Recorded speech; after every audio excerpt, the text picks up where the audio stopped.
A te mare ke kone a shuri kinea me ngā taki o te wā.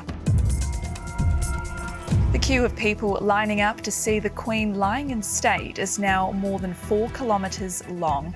Her Majesty's coffin has been transported from Buckingham Palace to Westminster Hall on a gun carriage, with the new King and other royals following behind.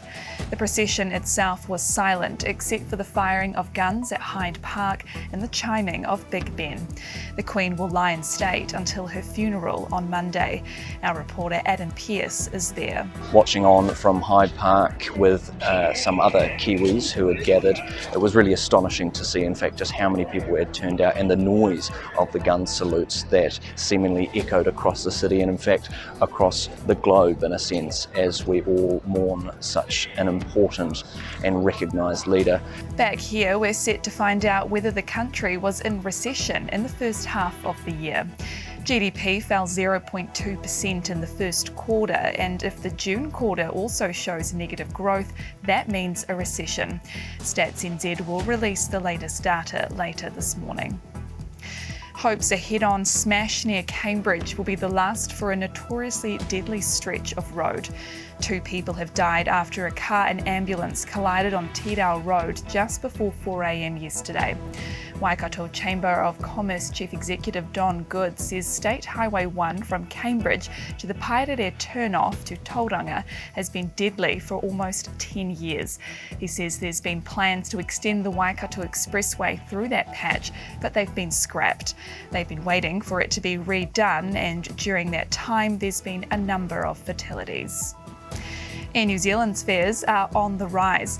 The airline says they're having to cover soaring costs stemming from increased bills for fuel, wages and supplier services. Chief Executive Greg Foran says tickets are up by an average of 20%, with the increase starting 3 weeks ago. We're impacted with what's happening with Ukraine and the price of oil, and we're also seeing inflation play out around the world, and all of these things are combining to create a bit of a perfect storm on pricing. And the police minister is playing down a spike in gang numbers, saying they don't necessarily reflect crime committed in the community.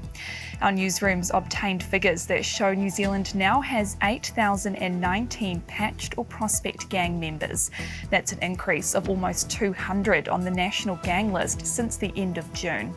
The government's been scrambling to crack down on gangs in recent months, from tougher penalties for drive-by shootings to targeting assets. But while Chris Hipkins accepts gangs are involved in criminal activity, he maintains the register is a police intelligence tool, not a reliable measure of membership. And those are the latest New Zealand Herald headlines. For more stories and to stay up to date, head to nzherald.co.nz. Kia pai te rā. Thanks for checking out our YouTube channel to stay up to date with all the latest news from the New Zealand Herald. Click the subscribe button below or check out one of the videos here, and head over to nzherald.co.nz for more details on these stories and more.